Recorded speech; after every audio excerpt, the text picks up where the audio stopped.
네, 안녕하십니까. 오늘 CJ 가장순관 히스테리 환자 시간입니다.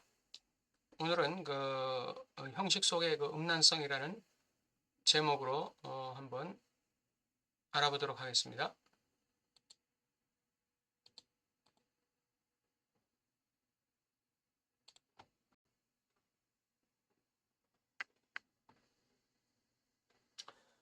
네, 형식의 음란성. 형식 안에 숨어있는 이 잉여형락. 예, 형식 안에 숨어있는 이 잉여형락을 보지 못하게 하는데 이데올로기의 목적이 있다, 이런 얘기를 하고 있습니다. 한번 보겠습니다. 칸트의 강제명령 안에서 정한명령이죠. 무조건적으로 따라야 되는 칸트의 강제명령 안에서 초자의 음란한 명령을 식별하는 것은 락강 이론에서는 흔한 일이다. 지난 시간에 내재적 법, 내재적 도덕에 대해서 얘기가 있었죠. 예, 이 초자의 말하자면 강박적인 강요죠. 초자의 강요.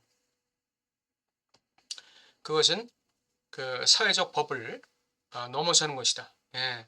그래서 우리는 사회적 법을 지킴으로써 이 초자의 이 강박적인 내재적 도덕률의 그 명령, 이것을 캐모플라지하고 있다, 이런 얘기를 지난 시간에 했었어요.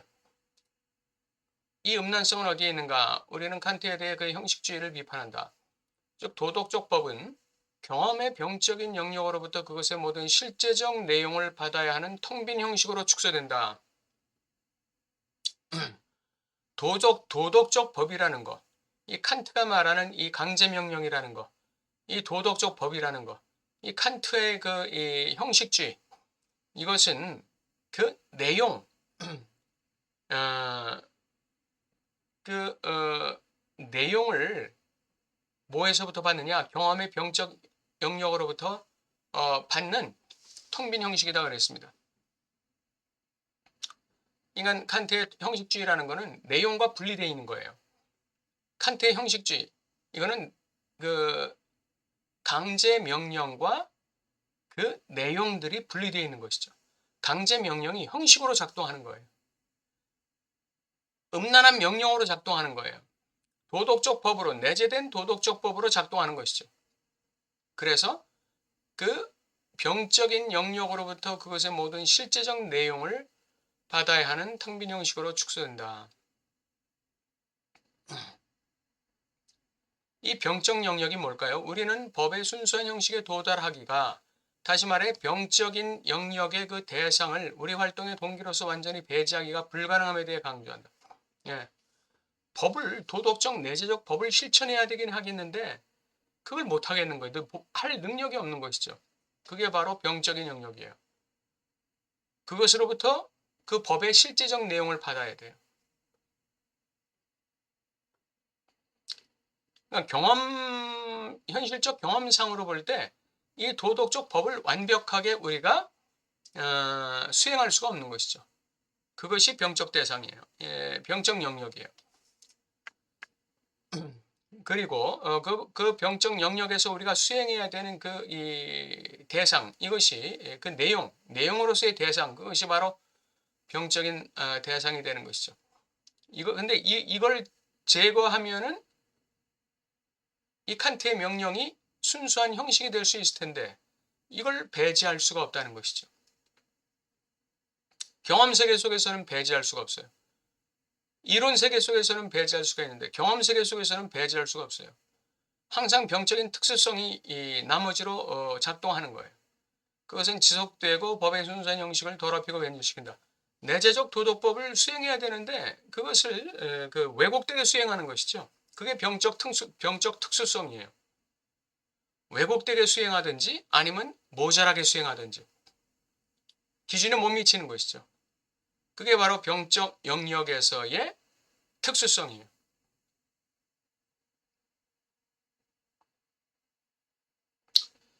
그리고 거기서 우리가 수행해야 되는 이 목적으로서의 대상, 이것은 불가능하다는 게 증명되고 그 불가능한 그 목적으로서의 그 대상이라는 것, 그 병적 대상이라는 것은 지속되고 법의 순수한 형식을 더럽히고 변질시키는 거예요. 예. 이 나머지에 대한 락강의 명칭이 작은 대상 A다. 이렇게 이제 보통 우리는 칸트의 형식주의에 대해서 비판한다 이거죠. 예. 이런 식으로 비판한다 이거예요. 칸트의 형식주의는 사실은 그거는 병적인 영역으로부터 그것의 내용을 수렴해야 되는 그런 텅 빈 형식에 불과하다. 그건 순수한 형식이 못 된다. 그거는 병적 영역에서 그 병적 영역으로부터 병적인 그 특수성으로부터 그 나머지로부터 그 실제적 내용을 수렴할 수밖에 없는 그 병적 나머지로부터 그 순수한 형식이 더럽혀지는 그 변질되는 왜곡되는 그러한 형식주의에 불과하다. 이렇게 우리는 칸트의 형식주의를 비판하는 거예요. 그러나 칸트에 대한 이런 비판은 사드와 함께 락강이라는 락강의 명제에 반대된다. 작은 대상 A는 즉 잉여 향락은 병적인 나머지로서 생각되기는커녕 바로 법이 모든 병적인 내용에서 즉 모든 향락 재료에서 정화되는 순간에 그리고 텅 빈 형식이 되는 순간에 나타난다. 작은 대상 A라는 건 결국은 이 정언 명령에 이 강제 명령에 그 강제 명령이 텅 빈 형식이 되는 순간에 나타나는 것인데 그건 결국은 뭐냐? 이 법이 가지고 있는 형식으로서의 어떤 이상향, 형식으로서의 어떤 대상 A, 형식으로서의 도달해야 되는 그 형식으로서의 목표, 그것이 이제 그 강제 명령이 텅 빈 형식이 되는 순간에 나타나는 그 작은 대상이라는 것이죠.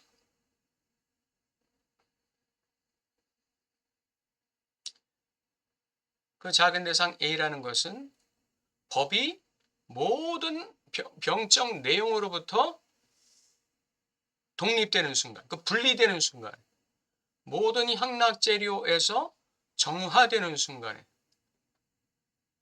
다시 말하면 그 법을 지켰어. 나는 이 법을 이 강제 명령을 지켰어 라고 하는 그 향락 거기로부터 다 배제될 때 그것과 다 분리될 때 그런 내가 법을 지켰다는 그 어떤 자부심 긍지 이러한 것에 의해서 오염되지 않는 그 분리의 순간 즉 텅 빈 형식이 되는 순간 그때 대상 A는 나타난다는 거예요. 그때 말하는 대상 A는 형식으로서의 법의 어떤 이상향이 되겠죠. 그 형식으로서의 법을 계속 지키게 만드는 유혹적인 어떤 대상이 될 것 같아요.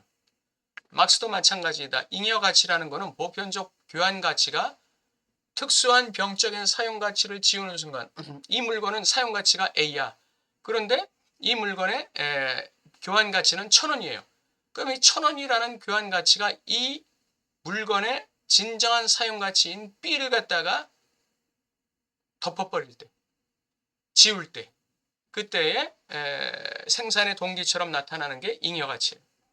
이 잉여 가치 때문에 계속해서 생산하고자 하는 이 욕망이 생기는 것이죠. 생산하려고 하는 동기가 유발되는 것이죠. 이 잉여 가치, 잉여 향락도 법이라는 게 그 내용으로부터 분리될 때, 그 내용에 대한 준수가 가져오는 향락으로부터 정화될 때, 다시 말해서 법이라는 게 하나의 형식, 순수 형식이 될 때, 그때 나타나는 게 잉여 향락이라는 것이고, 이 잉여 향락이라는 것은 순수 형식으로서의 법에 계속해서 종속되게 만드는 것이죠. 잉여 가치도 마찬가지고 생산할 수밖에 없게 만드는 동기가 되는 거죠.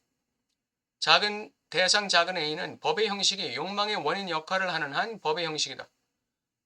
대상 작은 A는 법의 형식이 욕망의 원인 역할을 하는 한 법의 형식이다.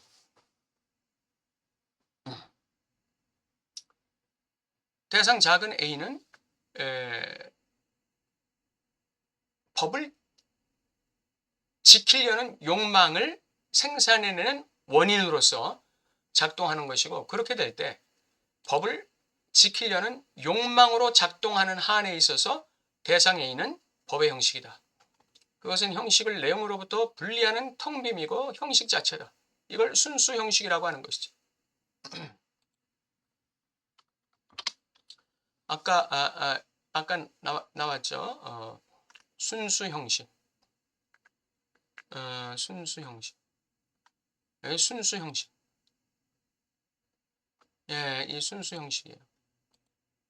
법의 순수 형식. 예, 작은 대상 A가 법의 형식으로 작동할 때, 그 법은 순수 형식이 되는 거예요.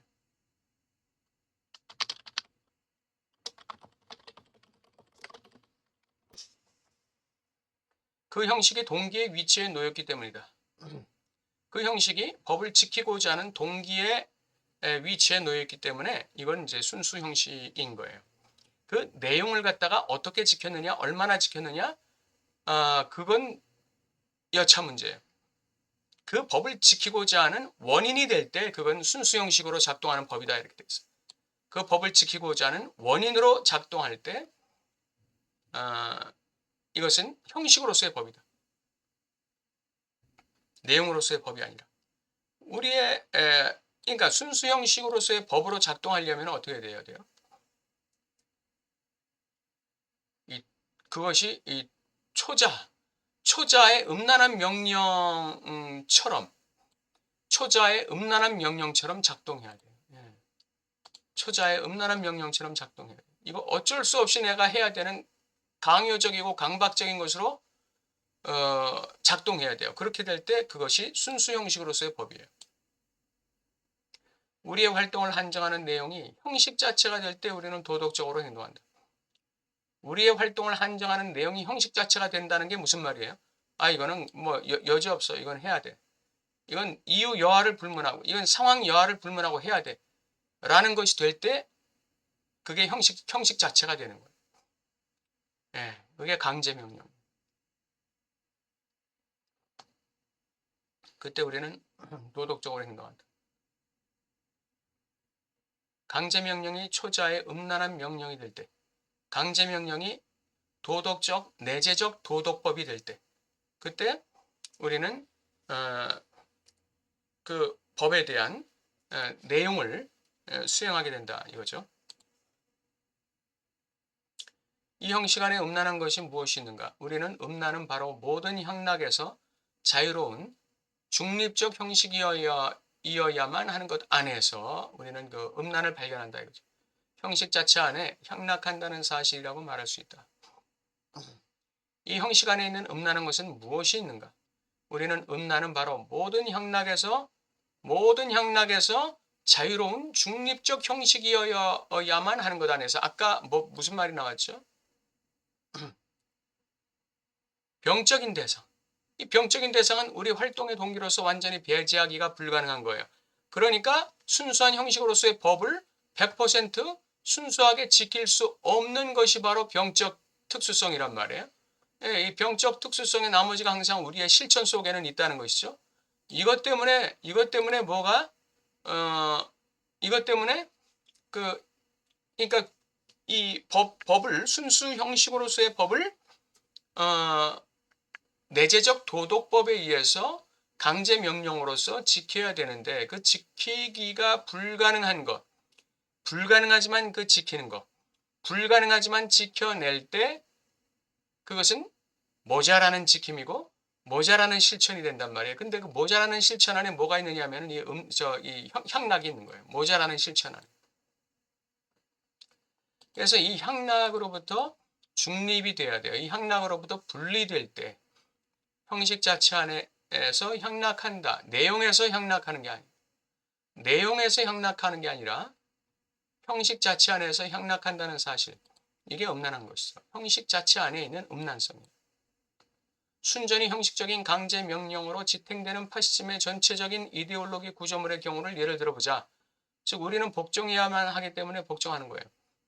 이게 말하자면 내재적 강제죠. 내재적 강제. 이게 내재적 강제. 초자의 음란한 명령이죠. 이 복종의 이유에 대해서 질문하지 않아야 된다. 왜 내가 이런 내용에 대해서 복종해야 되는가? 왜 내가 전체주의 이 이데올로기의 이런 점에 대해서 내가 복종해야 되는가? 그 내용에 대해서 따지면 안 돼요. 그 복종의 이유를. 달리 말해 우리는 모든 향락을 포기해야 한다. 그 내용에 대해서 따지면서 그것을 실천할 때 다가오는 향락, 그것을 포기해야 돼요. 우리는 희생의 의미를 그러니까 여기서 음란은 바로 우리 모든 향락에서 자유로운 중립적 형식이야만 하는 거에서 안에서 있다 이거죠. 예, 그것은 바로 내용 실천에서 오는 향락이어서는 안 돼요. 그 법의 내용을 실천하는 데서 오는 향락이 아니라 형식 자체 안에서 향락하는 거예요. 그러니까 이데올로기 자체 안에서 향락하는 거예요. 그건 그냥 복종 자체 안에서 향락하는 것이죠. 우리는 모든 향락을 포기해야 된다는 말이 그 말이에요. 그냥 이데올로기에 대한 복종 그 자체에서 향락하는 거예요. 우리는 희생의 의미를 분명히 알 수 있는 권리를 갖지 못한 채 스스로를 희생해야 한다. 희생은 그 자체에 고유한 목적을 갖는다. 그리고 바로 거기서 향락에 대한 포기는 그 자체에 의해 특정한 잉여 향락을 생산한다. 그냥 복종해야 되기 때문에 복종할 거야 라고 할 때 거기에서 잉여 향락이 나온다 이거죠. 파시즘의 내재적으로 음란한 성격은 그것이 우리에게 이데올로기적 형식을 그것의 고유한 목적이라고, 다시 말해 결국에는 아무데도 쓸모없는 어떤 것이라고 직접 보도록 한다는 것에 기인한다. 뭐가? 음란한 성격이 파시즘 안에 이데올로기 안에 내재하는 이 음란성이라는 게 어디에 기인하느냐? 아무 것에도 쓸모없는 이 이데올로기적 형식이, 이 이데올로기적 형식 그 자체가 목적이고 그게 아무 짝에도 쓸모없는 것이라는 것을 직접 보게 하는 거예요. 그러면서 그냥 복종하는 거예요. 형식 안의 향락은 거기서 직접 나타난다. 어떤 프로그램으로 파시스트는 이태리를 다스리기를 바라는가? 이건 중요한 게 아니에요. 중요한 건 뭐냐? 파시스트들이 이태리를 통치하고자 한다는 것이다. 예. 형식의 목적. 형식으로서의 목적. 이데올로기적 형식을 그것의 고유한 목적으로. 예. 이데올로기 형식을 그것의 고유한 목적이라고. 예. 받아들일 때 거기에 잉여 향락이 있다는 거예요. 이것이 파시즘 안에 나타나는 칸트의 형식주의의 음란한 차원이다. 이는 데카르트의 임시적 도덕이란 격언에서 예고되는 태도에 합류한다. 숲에서 길을 잃은 여행자는 오직 한 방향으로 직진해야 한다. 원하는 곳으로 가지 못해도 적어도 마지막에 어딘가에는 도착할 것이기 때문이다. 내가 가는 이 길이 맞아? 틀려? 이거 따지면 안 된다는 거예요. 예, 내가 가는 이 길이 맞아? 틀려? 내가 지금 복종하고 있는 이 파시즘의 이데올로기가 맞아? 틀려? 이 내용이 맞아? 틀려? 이거 따지지 말아야 된다는 거예요. 그냥 무턱대고 직진하라 이거예요. 원하는 곳으로 가지 못해도 적어도 마지막에는 어딘가에는 도착할 것이기 때문에, 예, 숲은 벗어날 것이기 때문이에요. 이 문장 안에서 모든 것은 마치 데카르트가 이데올로기적 놀이의 카드들을 보여주고 그 놀이의 완전한 비의미를 보게 하는 것처럼 진행된다. 이데올로기적 놀이의 카드. 그것의 완전한 비의미. 아까 그 비의미가 여기 뭐라고 나왔죠? 아무 쓸모없는 어떤 거. 예. 이데올로기 형식이라는 건 아무 쓸모없는 거예요. 근데 이걸 복종하는 데서 잉여 향락이 나온다는 거예요. 이걸 무조건 따르는 데서, 이유 묻지 말고 따르는 데서 잉여 향락이 온다는 거예요. 그러니까 나치즘이라는 게 생길 수가 있는 거고, 파시즘이라는 게 생길 수가 있는 거고, 전체주의가 생길 수 있는 거고, 공산주의가 그래서 생길 수 있는 거죠. 네. 묻지도 따지지도 마. 네가 이걸 따르면 너는 잉여 향락을 향유하게 돼. 이거죠, 이거. 그냥 우리가 가라는 대로 가, 그냥. 그러면 우리가 가라는 대로 가. 그게 비의미거든요. 이게 이데올로기의 비의미거든요. 예. 그 비의미를 그냥 받아들여 이거죠. 그게 비의미라는 걸 우리한테 따지지 마 이거죠. 예. 지금 의미는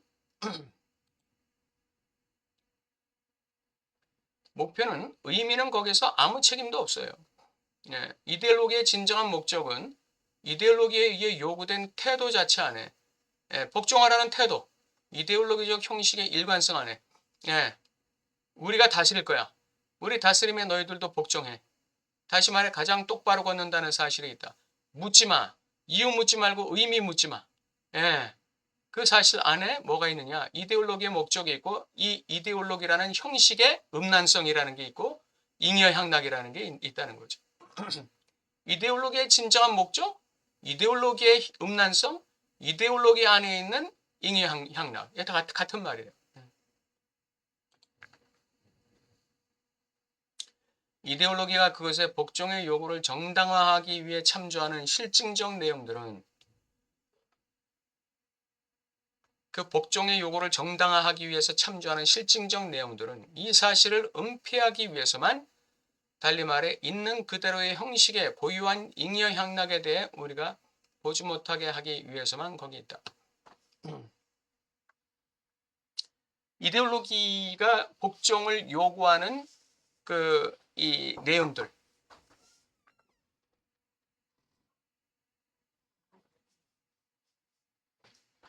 이데올로기가 자신을 정당화하기 위해서 우리에게 내놓는 그 실증적 내용들, 그것은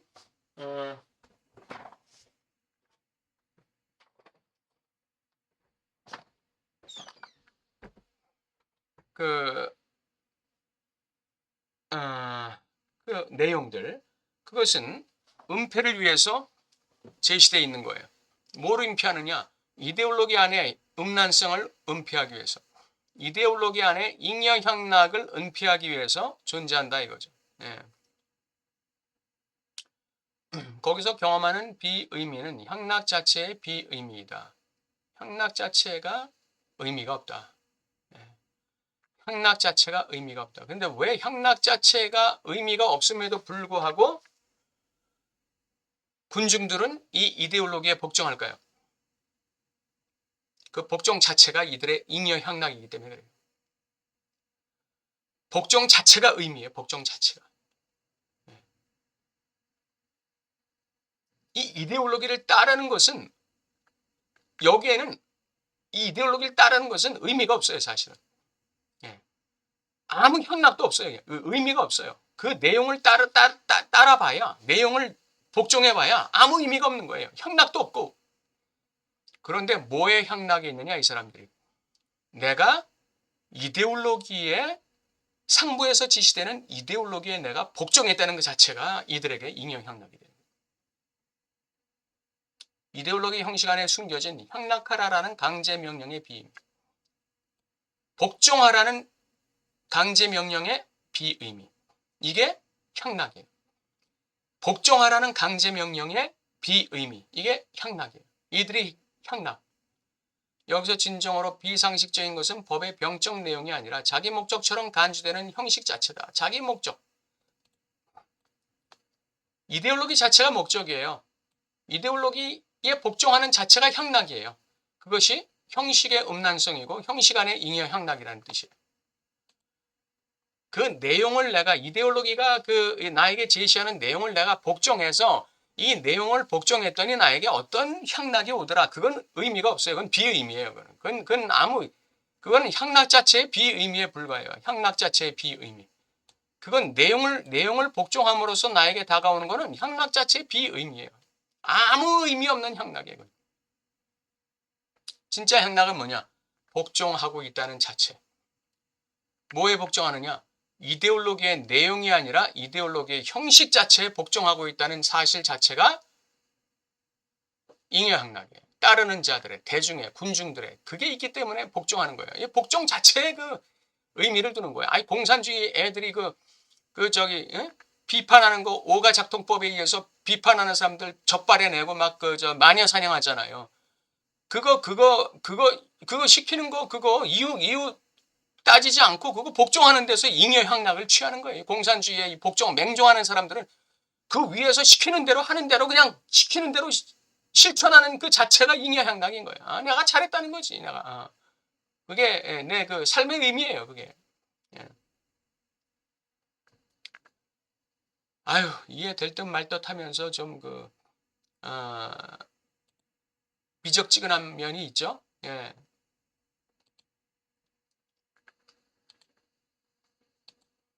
이해될 듯 말 듯 미적지근함이 있죠. 예.